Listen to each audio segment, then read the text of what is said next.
Proyecto Aragón pues en realidad es una muestra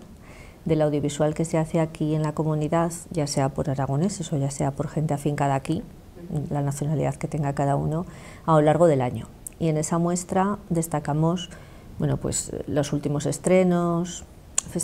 cortometrajes más premiados en festivales, documentales de interés histórico, biográfico, pero también rescatamos obras del pasado en forma de homenajes o retrospectivas. El primer año de Proyecto Aragón no llegaba ni a un 5% de realizadoras, porque era la realidad. O sea, en Proyecto Aragón siempre se muestra la realidad de lo que hay, ¿no?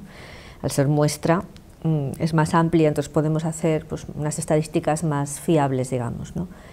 Ese número ha ido aumentando, pero este año que haya casi la mitad, casi que no llega a la mitad exactamente, pero son 40 y tantos %,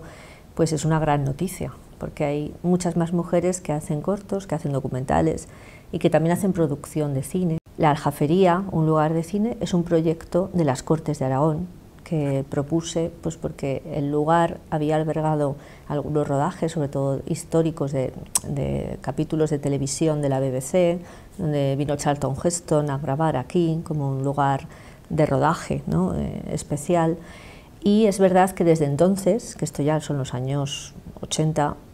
pues no ha habido ningún rodaje en la Aljafería. Entonces a mí me parece un entorno que tanto por su historia, por su belleza, por su mezcla de estilos y porque ahora es la sede de las Cortes de Aragón, que también es un lugar donde se decide muchas cosas de nuestra comunidad, me parecía un lugar ideal para proponer allí rodajes. Este taller lo imparte Elena Santolaya, que es una artista visual zaragozana, y se lo propusimos porque queríamos rescatar a esas mujeres de la historia del cine, porque cuando tú preguntas al público, en público algo entendido, qué directoras españolas rescatan, se les ocurre Pilar Miró, escasamente. Internacionales, si alguien dice Agnès Varda, ya es un milagro. Sí, estoy pendiente de estrenar, porque estoy en la fase de postproducción, un documental sobre una guionista y productora de Borja, Natividad Zaro Casanova, que no sale prácticamente en los libros de cine y que es la primera mujer que hace coproducciones con Europa, desde España y desde Italia, donde se fue a vivir una temporada,